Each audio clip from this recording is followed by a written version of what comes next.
सर्वत्रगम अर्थात सब जगह जो पहुंचने वाला है, त्रिकालदर्शी है, ऊंचे शिखर पर स्थित है, अचल अडोल जो ध्रुव तारा है, उस ध्रुव तारे में जो निराकार को याद करते हैं, अर्थात साकार में निराकार की याद, साकार की स्थिति की बात बताइए, ध्रुव तारे की तरह ऊंची स्थिति। और जो अपने इंद्रियों को पूरी तरह संयमित करके सबसे वैरहीन हुआ होकर जो भगवान को याद करते हैं, तो उनको ही प्राप्ति होती है, इस बात का उल्लेख है। और जो निराकार को याद करते हैं उन्हें हमेशा दुख और धर्म के धक्के खाने पड़ते हैं। इसीलिए बताया है कि एक भगवान को ही याद करना है, वो भी अव्यभिचारी भाव से याद करना चाहिए। क्योंकि ऐसे जो याद करते हैं उनके लिए अध्याय 12 के श्लोक नंबर 7 में इस बात को स्पष्ट किया है कि जो इस तरह से एक भगवान में ही अपनी बुद्धि को केंद्रित करते हैं, अव्यभिचारी भाव से लगाते हैं, तो मृत्यु संसार सागर से उनकी मुक्ति हो जाती है। इस विषय विकार के सागर से निकालकर उन्हें क्षीर सागर में पहुंचाया जाता है। तो इसीलिए भगवान ने बताया कि इसमें कोई संदेह नहीं है कि केवल जो एक भगवान को ही याद करता है तो जरूर भगवान के पास पहुंचते हैं। उनका जो वो भगवान से के ही हृदय में जन्म जन्मांतर के लिए निवास करते हैं, इस बात को स्पष्ट किया है। इसीलिए भगवान अर्जुन को इस बात को समझा रहे हैं कि बार बार उस भगवान को पाने की इच्छा कर, और ऐसी इच्छा के लिए अव्यभिचारी याद करना जरूरी है। अगर अव्यभिचारी याद, निरंतर याद करने में समर्थ नहीं है, तो उसका उपाय अगले श्लोकों में बताया है कि इस तरह से अभ्यास करने में समर्थ नहीं है योग अभ्यास, निरंतर याद की प्रैक्टिस, तो मेरे अर्थ यजन कर, मत कर्म परमो भव। और ऐसे कर्म करने में भी, लगातार यज्ञ सेवा में भी कोई समर्थ नहीं है, तो बताया मेरे आश्रित हो, मध्योगम आश्रित, अर्थात भगवान के ही आश्रित कैसे हो? तो दुनिया में तो देहधारियों के आश्रित, अलग अलग संबंधों के सहारे पे लोग जीते हैं। अब एक भगवान से ही सारी प्राप्ति करनी है, तो बताया मध्योगम आश्रित, अर्थात सब संबंधों से एक भगवान की ही शरण ले। बुद्धि जहां जहां भी अनेक संबंधियों में चंचल होती है, तो उस समय बताया भगवान को ही सब कुछ मानकर याद करने से, और साथ में कर्म फल का त्याग। और इसमें भी बताया कि भक्ति मार्गीय जो ज्ञान है, भक्ति जो है, उससे भी श्रेष्ठ बेसिक ज्ञान से भी एडवांस ज्ञान का मनन चिंतन मंथन, और इस मनन चिंतन से भी बताया कर्म फल का त्याग श्रेष्ठ है, क्योंकि त्याग के बाद ही तुरंत शांति की प्राप्ति होती है। तो इस दुनिया में तो विशेषकर सभी पुरुषार्थ या मेहनत करते हैं शांति का या सुख का जीवन मिले, तो उसके लिए ही बताया हुआ है ये सारे उपाय। निरंतर याद करने से, भगवान तो शांति के सागर है, तो शांति की प्राप्ति होगी। लेकिन निरंतर याद में कोई असमर्थ है ऐसे योगाभ्यास में, तो मत कर्म परमो भव, उसमें भी निरंतर नहीं कर पाते हैं, तो मध्योगम आश्रित, वो भी नहीं हो रहा है, तो बताया ज्ञान का मनन चिंतन, उससे भी श्रेष्ठ है कर्म फल का त्याग, क्योंकि त्याग के बाद शांति मिलती। तो ये तो पुरुषार्थ बताया है। और अभी अगले श्लोकों में यहाँ अध्याय 12 का 13 से 20वें श्लोक तक, श्लोक नंबर 13 से 20 तक भगवत प्राप्त पुरुषों के लक्षण। अब इसमें श्लोक है, आज का श्लोक है 13 और 14, ये जुड़े हुए श्लोक है। अद्वेष्टा सर्वभूतानां मैत्रः करुण एव च, निर्ममो निरहंकारः समदुःख सुख क्षमी, संतुष्टः सततं योगी यतात्मा दृढ़निश्चयः, मय्यर्पित मनो बुद्धि यो मद्भक्तः समे प्रिय। श्लोक दोबारा। अद्वेष्टा सर्वभूतानां मैत्रः करुण एव च निर्ममो निरहंकारः समदुःख सुखक्षमी संतुष्टः सततं योगी यतात्मा दृढ़निश्चयः मय्यर्पितमनो बुद्धि यो मद्भक्तः समे प्रियः। अर्थात जो क्रोधी, हिंसक, अहिंसक या भोले सब प्राणियों में द्वेष भाव रहित है, मित्रता और करुणा भाव वाला है तथा दैहिक संबंधियों पदार्थों आदि में निर्मोही, निरअहंकारी है, दुख सुख में समान, सबके लिए क्षमावान, सहनशील है, थोड़े में भी संतोषी, निरंतर योगी, चित्त का वश करता, मेरे में, परिवार में, मेरी मत में दृढ़ निश्चयी है, मेरे में मन बुद्धि से अर्पणमय है, ऐसा वह मेरी श्रद्धा भक्ति वाला मुझे प्रिय है।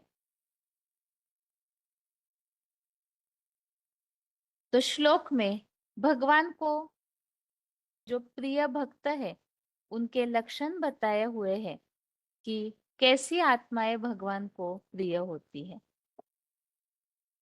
तो उसमें बताया हुआ है, एक तो सभी प्राणियों में द्वेष भाव रहित,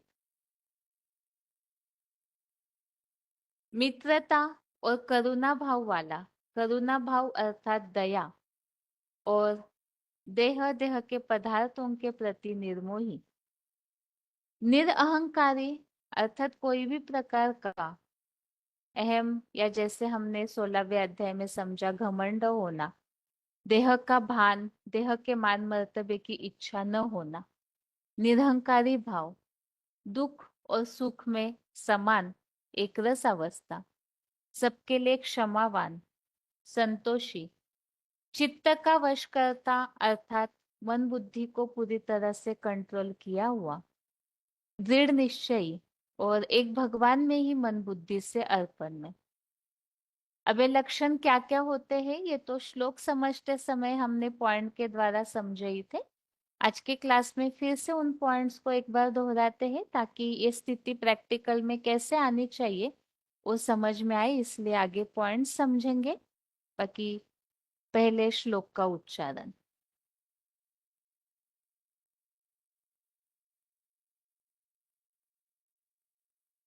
द्वेष्टा सर्वभूतानां मैत्रः करुण एव च निर्ममो निरहङ्कारः समदुःखसुखः क्षमी सन्तुष्टः सततं योगी यतात्मा दृढनिश्चयः मय्यर्पितमनो बुद्धिर्यो मद्भक्तः समे प्रियः। जो क्रोधी, हिंसक, अहिंसक या भोले सब प्राणियों में द्वेष भाव रहित है, मित्रता और करुणा भाव वाला है तथा दैहिक संबंधियों, पदार्थों आदि में निर्मोही है, निरहंकारी है, दुख सुख में सबके लिए क्षमावान, सहनशील है, थोड़े में भी संतोषी, निरंतर योगी, चित्त का वश करता, मेरे में, परिवार में और मेरी मत में दृढ़ निश्चयी है, मेरे में मन बुद्धि से अर्पणमय है, ऐसा मेरी श्रद्धा भक्ति वाला मुझे प्रिय है। द्वेष्टा सर्वभूतानां मैत्रः करुण एव च निर्ममो निरहङ्कारः समदुःखसुखः क्षमी सन्तुष्टः सततं योगी यतात्मा दृढनिश्चयः मय्यर्पितमनो बुद्धिर्यो मद्भक्तः समे प्रियः। जो क्रोधी, हिंसक, अहिंसक या भोले सब प्राणियों में द्वेष भाव रहित है, मित्रता और करुणा भाव वाला है तथा दैहिक संबंधियों, पदार्थों आदि में निर्मोही है, निरहंकारी है, दुख सुख में सबके लिए क्षमावान सहनशील है, थोड़े में भी संतोषी, निरंतर योगी, चित्त का वश करता, मेरे में, परिवार में और मेरी मत में दृढ़ निश्चयी है, मेरे में मन बुद्धि से अर्पणमय है, ऐसा मेरी श्रद्धा भक्ति वाला मुझे प्रिय है।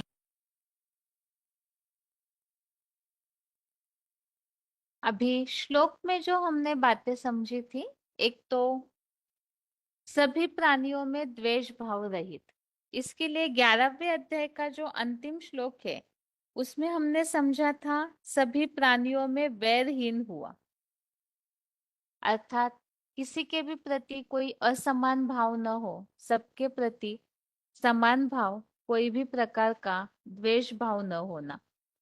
और इसी तरह से हमने जैसे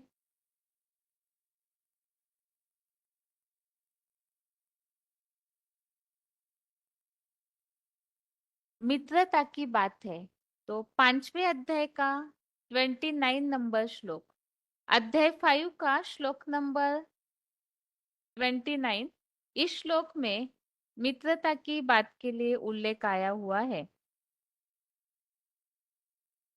जिसमें बताया हुआ है सब प्राणियों में विश्व मित्र रूप मुझ त्रिलोकीनाथ को जानकर।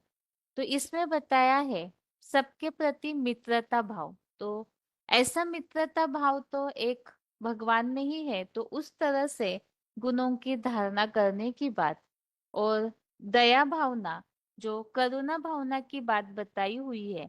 तो 16वें अध्याय में जहाँ हमने दैवी गुणों की बात समझी, दैवी संपत्ति की बात, तो उसमें दया या करुणा भाव की बात को बताया हुआ है। इसी तरह से निर्मोही या ममताहीन, भगवत गीता का तो सबसे पहला पाठ ही है नष्टो मोहा स्मृति लब्धा।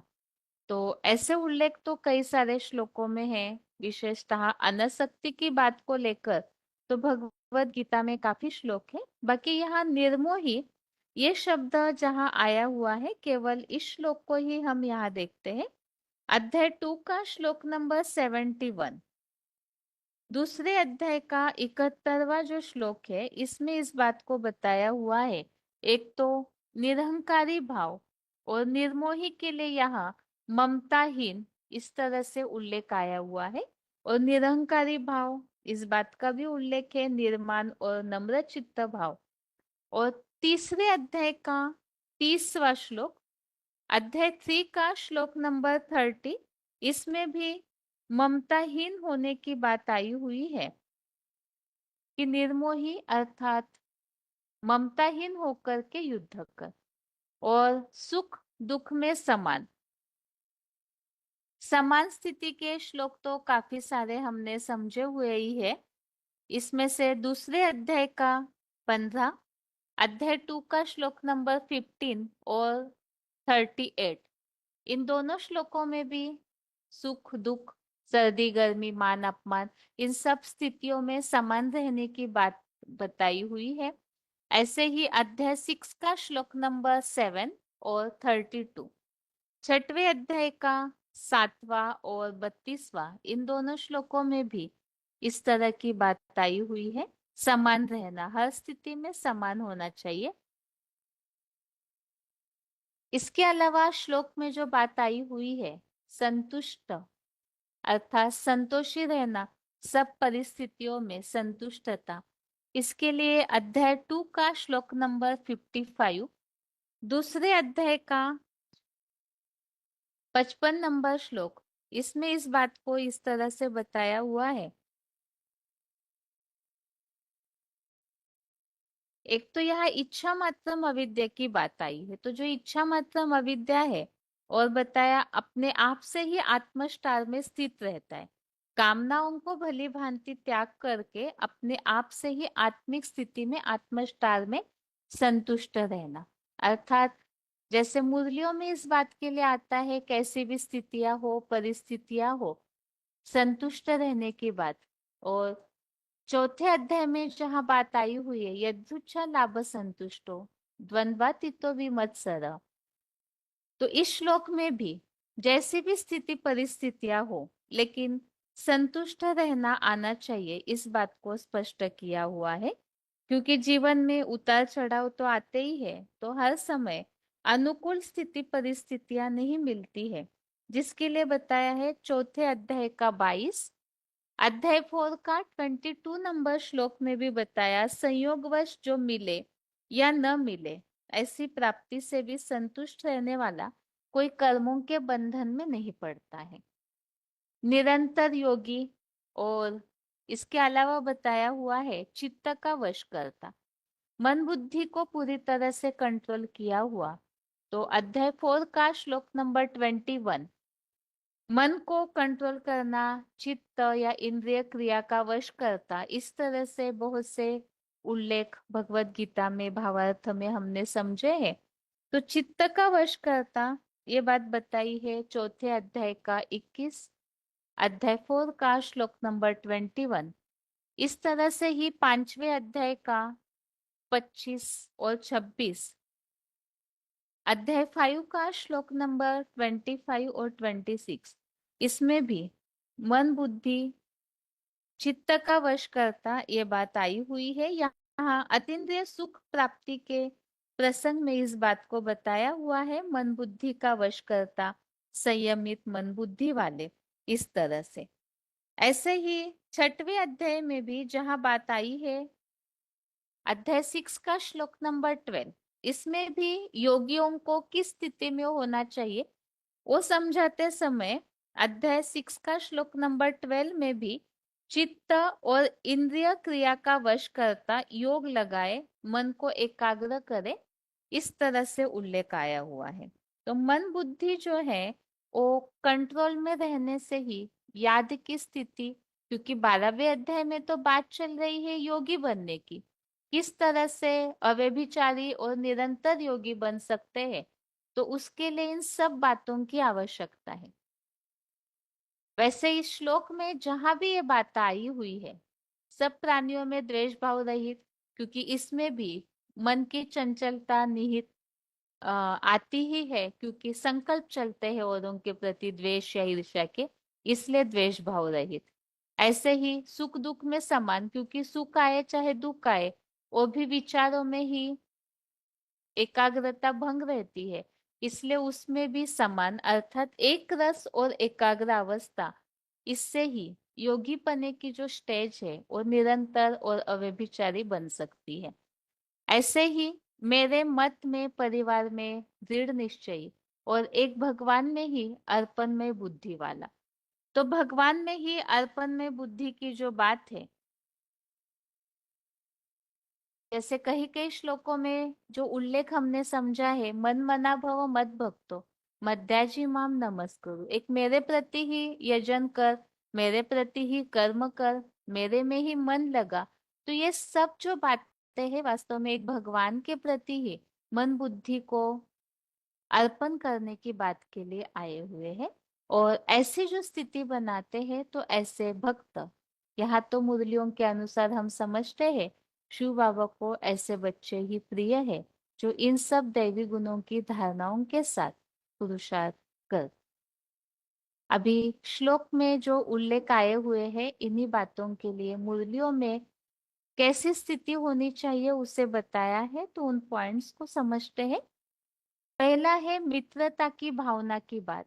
तो सबसे पहले तो विश्वामित्र एक साकार में जो प्रैक्टिकल में शिव बाप जिनके द्वारा पार्ट बजाते हैं, परमपिता शिव तो विश्वामित्र है ही। तो इसी तरह से वो मित्रता भाव कैसे होना चाहिए वो बात बताई है। वार्तालाप नंबर 140, डिस्कशन नंबर 140। हाँ, तो विरोधी विरोधी बने और तब उनके अवरोधी बने, हम उनके दोस्त भी बन करके रहे, तभी तो परीक्षा पूरी होगी। विरोधी विरोध की दृष्टि से देखें और हम उनको मित्रता की दृष्टि से देखें। वो विरोध करते जाएं और फिर भी हम उनका सहयोग करते जाएं, तो हुए पास। अगर सहयोग नहीं किया तो हुए फेल। तो जब तक फेल होते रहेंगे तब तक पूरी प्रत्यक्षता नहीं होगी।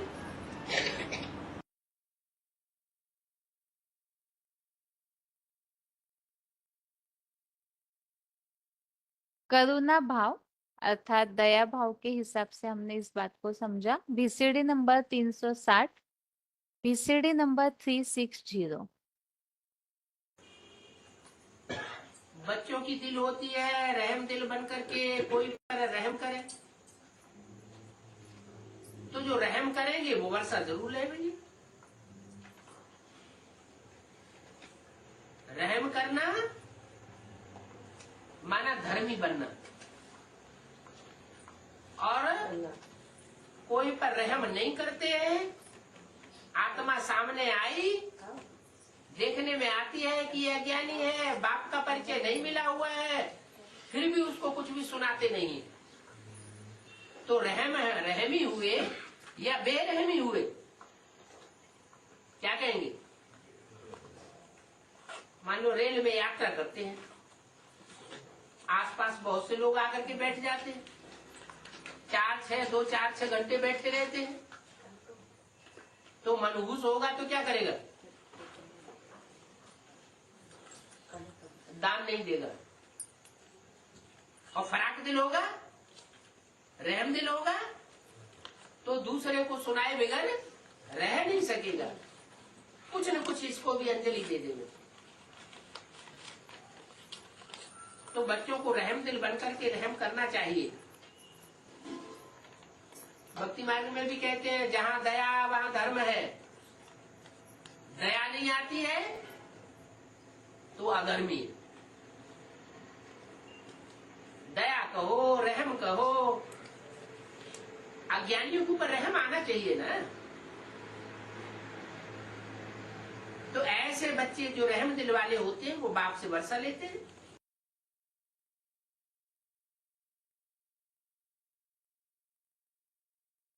दैहिक संबंधियों पदार्थों आदि में Nirmohi, BCD number 3679, BCD number 3679।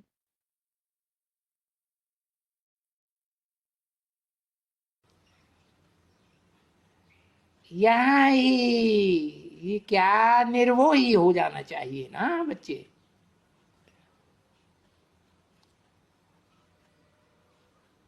तो ये सिर्फ ये ज्ञान है निर्मोही होने का।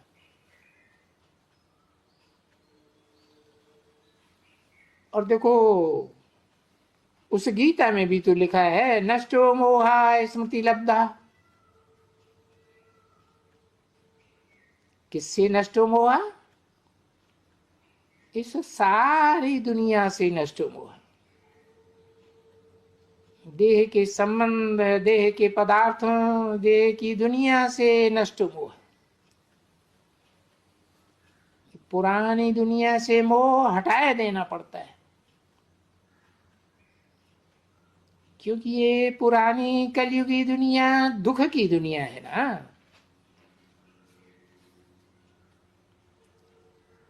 तन का दुख, मन का दुख, धन का दुख। और बाप बेहद का तो ऐसी दुनिया में ले जाते हैं जहां कोई प्रकार का दुख नहीं।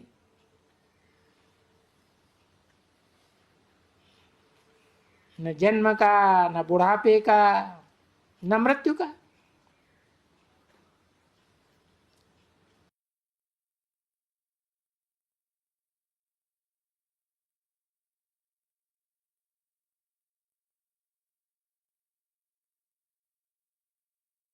अगला पॉइंट है सुख दुख में समान रहना। ये बीसीडी नंबर 278, बीसीडी नंबर 278। बाकी सब कलयुग में तुम संगम पर हो। तुम ना नरकवासी हो और ना स्वर्गवासी हो।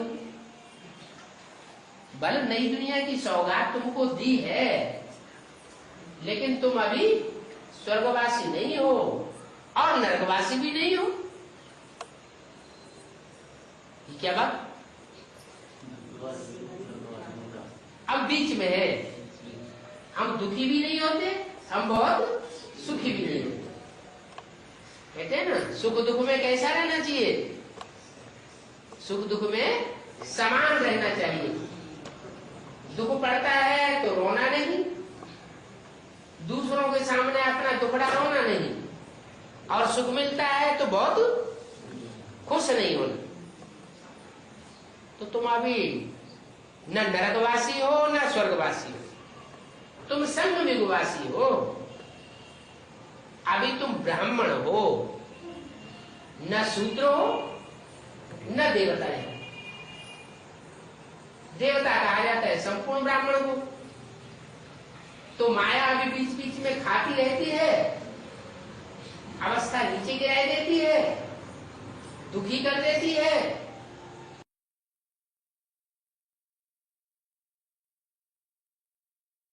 सबके लिए द्वेष भाव रहित, क्षमावान और सहनशील।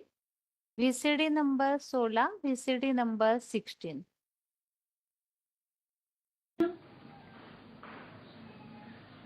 सारी दुनिया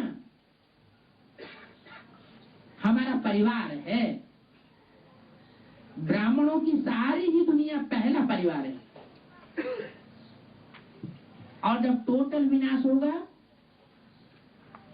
तो सारी दुनिया की 500 करोड़ मनुष्य आत्माएं हमारा ही परिवार होंगी। ब्रह्मा की संतान बनेंगी। किसी के प्रति हमारे अंदर बैर भाव नहीं होना चाहिए। ईर्ष्या, द्वेष, हसद की भावना नहीं होनी चाहिए। चाहे कोई अज्ञान में है, इस समय हमारा तिरस्कार कर रहे हैं, लात मार रहे हैं, तो हमें रहम आना चाहिए अंदर से कि ये हमारे ही परिवार के भांति हैं। हम तो पूर्वज की स्टेज में जाने वाले हैं। सारी सृष्टि के सब जनरेशन के जो भी 83 जनरेशन है, 84 कहिए, उन सब के हम पूर्वज हैं। तो कितनी ऊंची भावना होगी। जो बड़ा होता है वो छोटों के प्रति क्षमाशील होता है। कहते भी हैं क्षमा बढ़ने को चाहिए, छोटे को अपराध, लेकिन वो तो उन्होंने गलत कह दिया। ऐसे नहीं छोटों को अपराध ही करना चाहिए, नहीं। उसका भाव यह है कि अगर छोटे अज्ञानता में आकर के, क्योंकि छोटे हैं ना, बुद्धि तीव्र नहीं है उतनी। कोई बच्चे ऐसे होते हैं बहुत बड़े हो जाते हैं, उनकी बुद्धि तालीम नहीं कर पाती। कोई ऐसे बच्चे होते हैं छोटी उम्र में ही बहुत होशियार हो जाते हैं, बहुत समझदार, सेंसिटिव हो जाते हैं। तो हम ब्राह्प के जो ब्राह्मण बच्चे इस समय एडवांस नॉलेज में हैं, एडवांस में जा रहे हैं, उनका काम है कि दूसरों को ज्यादा से ज्यादा खुशी करके, खुश देकर, सुख दे करके, और हम सुखी ही सृष्टि का निर्माण करें अपने लिए। जो करेगा अपने लिए करेगा। ऐसे नहीं कि हम करेंगे तो दूसरों के लिए करेंगे। अभी टाइम चल रहा है, जैसा हम बीज बोएंगे वैसा हम जन्म जन्मांतर काटेंगे। खुशी का दान करेंगे तो खुशी प्राप्त करेंगे। अभी का समय है असली खेती करने का।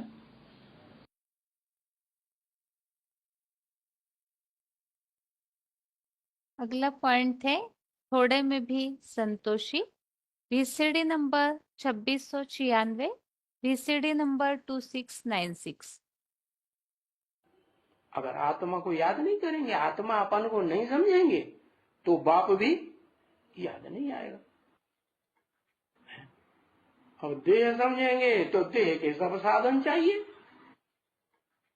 देह नहीं समझेंगे, आत्मा समझेंगे, तो कोई साधन की दरकार नहीं है।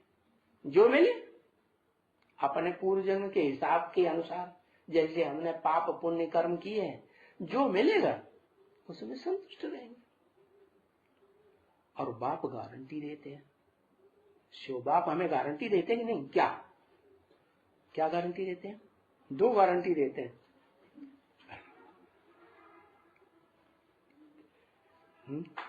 हाँ, 2 रोटी जरूर मिलेगी। तो तुम्हें क्या चाहिए आत्मा को?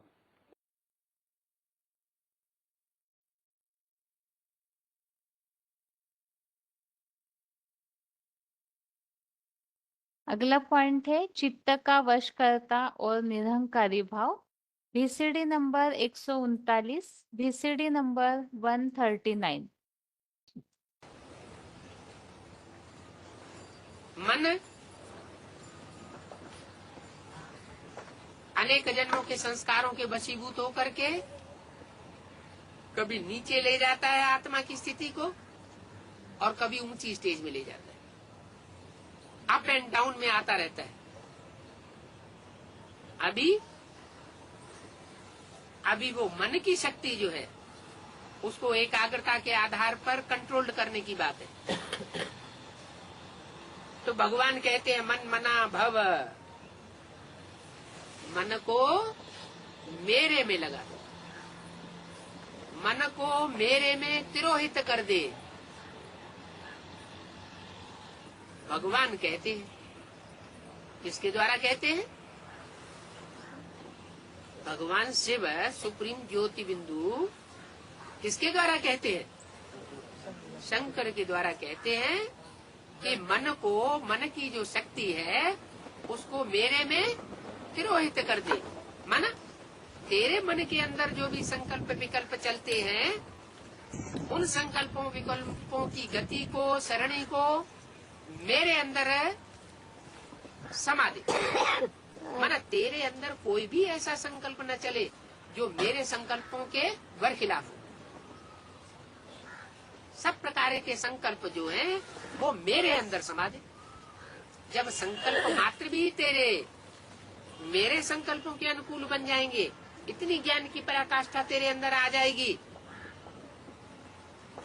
तो बीज सुधर जाएगा, तो सारा वृक्ष सुधर जाएगा। संकल्प बीज है। ये मन से संकल्प रूपी बीज पैदा होता है। मन के संकल्पों को ज्ञान के आधार पर सात्विक बनाना है और सात्विक बनाते बनाते बनाते एक अंत में ऐसी स्टेज आती है जहाँ शून्य रह जाता है। वो है पराकाष्ठा, सात्विक स्टेज की, जहाँ से सत्युग की शुरुआत होती है। मन जब निसंकल्प हो जाएगा तो निराकारी हो जाएगा। निराकारी फिर निर्विकारी जरूर बनता है। निराकारी, निर्विकारी और निरहंकारी कहा जाता है। उसमें देहभान का नाम निशान नहीं रहेगा। इसलिए बोला कि सत्युग की स्थापना के लिए मन मना भव, तू अपने मन के संकल्पों को मेरे मन के अंदर समा दे।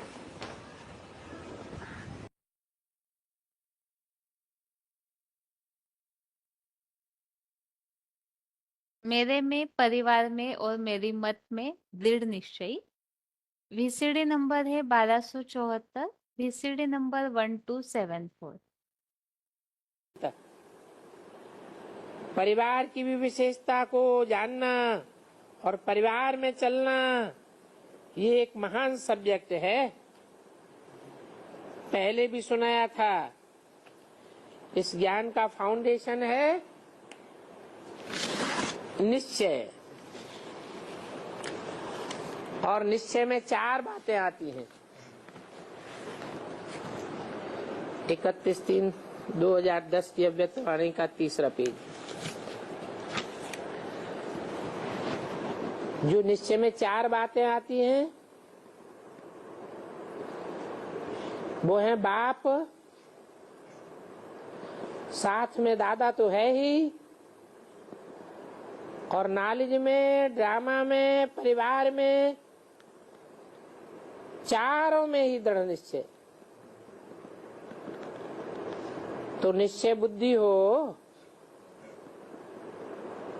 सहज पुरुषार्थी बन जाते हो। जैसे बाप दादा में निश्चय है ऐसे परिवार में भी निश्चय आवश्यक है। जैसे देखो, जब कोई भी बात की पैकिंग करते हो तो क्या करते हो, चारों ही तरफ टाइट करते हो ना। एक तरफ भी अगर टाइट नहीं किया तो हलचल होती है।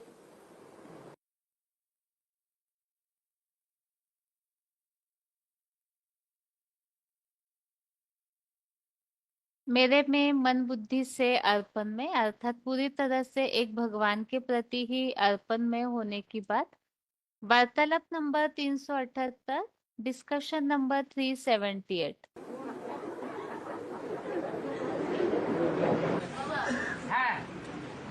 बाबा मंदिर में बोला है गाँव के जो सिलेंडर है वो 16,000 में आएंगे, लेकिन जो बुद्धि से सिलेंडर है वो 16,000 में। मन बुद्धि से सरेंडर नहीं होगा तो वो सरेंडर माना जाएगा क्या है? वैश्या तन अर्पण करती है लोगों के सामने, अपना धन भी अर्पण कर देती है, लेकिन मन से किसी दूसरे को चाहती है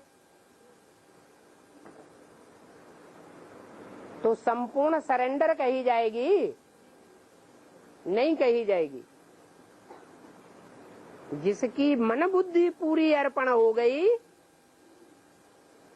जहां हमारा मन होगा वहां हमारा तन होगा, जहां हमारा धन होगा वहां हमारा मन होगा। मन मूल है। यहाँ मन को ही अमन बनना सिखाया जाता है, मन को ही स्वाहा करना सिखाया जाता है। हमारी ज्ञान यज्ञ का नाम क्या है? अविनाशी अश्वमेध रुद्र ज्ञान यज्ञ। ये मन रूपी घोड़ा है, इसको अर्पण कर दिया, स्वाहा कर दिया, तब ही कहा जाएगा समर्पित। सम माना संपूर्ण, अर्पित माना अर्पण करने वाला, संपूर्ण अर्पण करने वाला। कोई कहे सिर्फ मुख से हम तो मन बुद्धि से सरेंडर हैं, तन से और धन से अर्पण नहीं हो पा रहे हैं तो क्या बड़ी बात है। बाबा ने कहा मन बुद्धि से अर्पण हो जाओ। तो ये सच्ची बात है, ये झूठी बात है? ये झूठी बात है। मन बुद्धि से कोई अर्पण हो जाए 100%, तो उसका तन और उसका धन कहाँ जाएगा? अर्पण में स्टेज में ही जाएगा, और उसकी निशानी होगी मन दर्पण बन जाएगा, ज्ञान का दर्पण। मन में मनन चिंतन मंथन खुल जाएगा, आत्मा के अनेक जन्मों की कहानी खुलने लगेगी। जैसे शीशे में अपना चेहरा भी दिखाई पड़ता है और दूसरों का भी चेहरा दिखाई पड़ने लगता है। जितना अर्पण में उतना दर्पण पावरफुल होगा।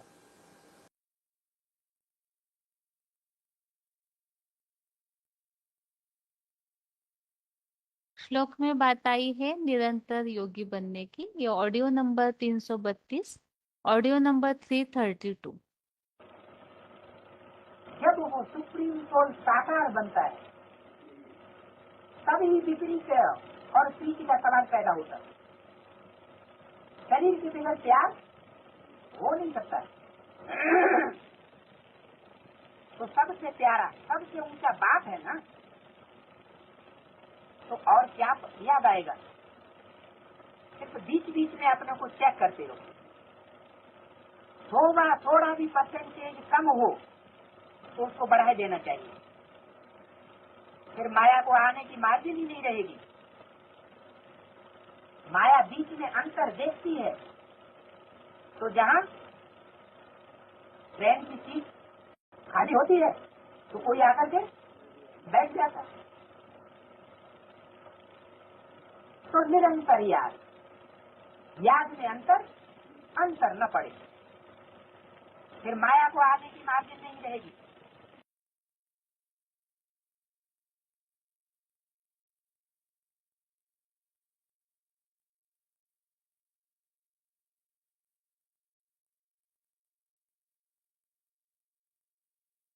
श्लोक में बाद में उल्लेख आया है लास्ट में कि ऐसे जो इन गुणों को धारण करता है तो उसके साथ श्रद्धा वाला जो है वो भगवान को प्रिय है।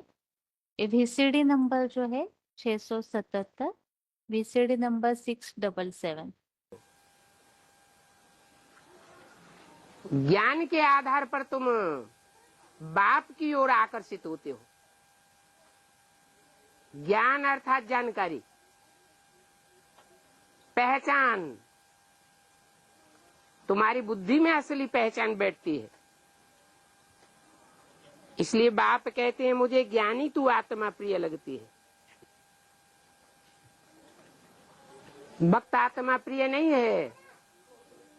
क्यों नहीं प्रिय है? हैं? क्योंकि भक्त बिना जाने बिना समझे अंधश्रद्धा के आधार पर भगवान को भगवान समझ लेते हैं।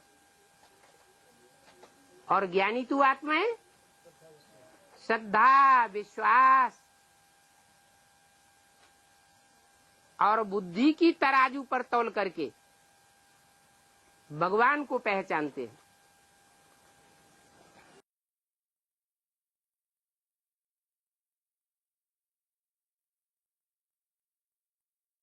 अगला पॉइंट है एक भगवान की मत में ही जो दृढ़ निश्चयी है।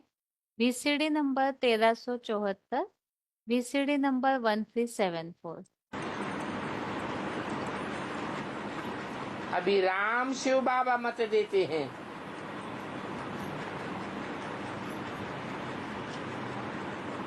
इस निश्चय में ही विजय है।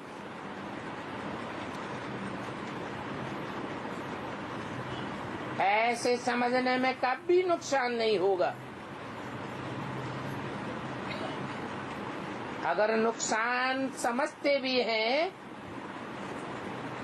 तो बाबा नुकसान को भी फायदे में बदल देंगे। परंतु अनिश्चय बुद्धि वालों को नहीं, निश्चय बुद्धि वालों को। क्योंकि संशय बुद्धि वाले तो और ही गुटका खाते रहेंगे। जो निश्चय बुद्धि वाले होंगे वो कब गुटका नहीं खावेंगे, समझेंगे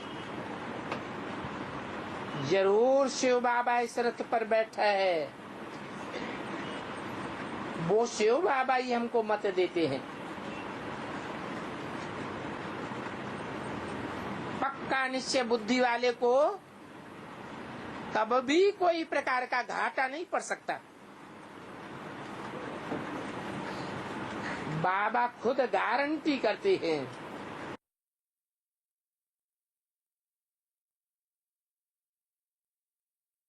इस तरह से 12वें अध्याय के श्लोक में हमने इन बातों को समझा है कि किस तरह से द्वेष रहित होने से, संतुष्ट रहने से, सबके प्रति करुणा भाव, इन सारे गुणों के साथ जो दृढ़ निश्चयी है, एक भगवान के प्रति ही अर्पण में बुद्धि वाले हैं, तो ऐसे भक्त ही भगवान को प्रिय है।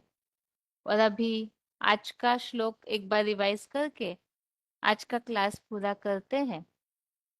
16वें अध्याय का 5वां अध्याय 16 का श्लोक नंबर 5 है।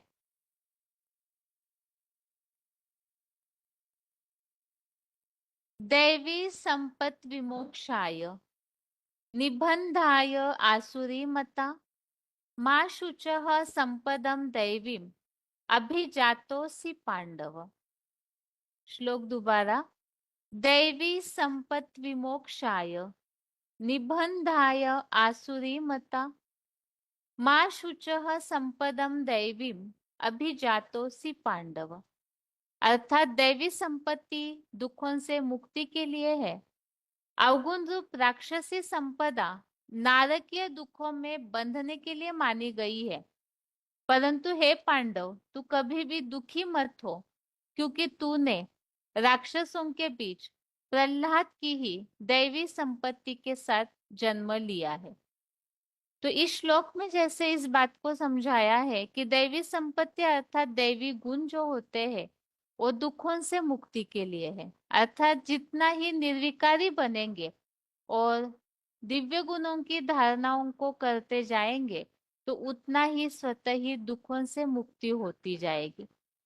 और अवगुण रूपी राक्षसी संपदा अर्थात जैसे विधर्मियों के कारण ही विकार आए उनके संग के रंग से, और देवताएं ही फिर वाम मार्ग में जाकर के असुर बन जाते हैं मनुष्य और फिर आसुरी गुण धारण करते हैं। तो ऐसे आसुरी गुण अवगुण अर्थात ही विकारी भावनाएं, इनसे ही दुख बढ़ते हैं, दुखों से कर्मों के बंधन बढ़ते हैं। और इसीलिए बताया अवगुण रूप राक्षसी संपदा दुखों में बनने के लिए मानी गई। और भगवान अर्जुन को समझा रहे हैं कि तू कभी भी दुखी मत हो, क्योंकि तूने राक्षसों के बीच प्रहलाद की ही दैवी संपत्ति के साथ जन्म लिया है। तो इस तरह से आज के क्लास में हमने दैवी गुणों से मुक्ति और राक्षसी अवगुणों से दुखों का बंधन किस तरह बढ़ता है इसे समझा है। और साथ में किन विशेषता और गुणों को धारण करने वाले भगवान को प्रिय है, इस बात को 12वें अध्याय के 13 और 14वें श्लोक में समझा है। इसके साथ ही आज के लिए गीता क्लास यहाँ ही पूरा करते हैं। ओम शांति।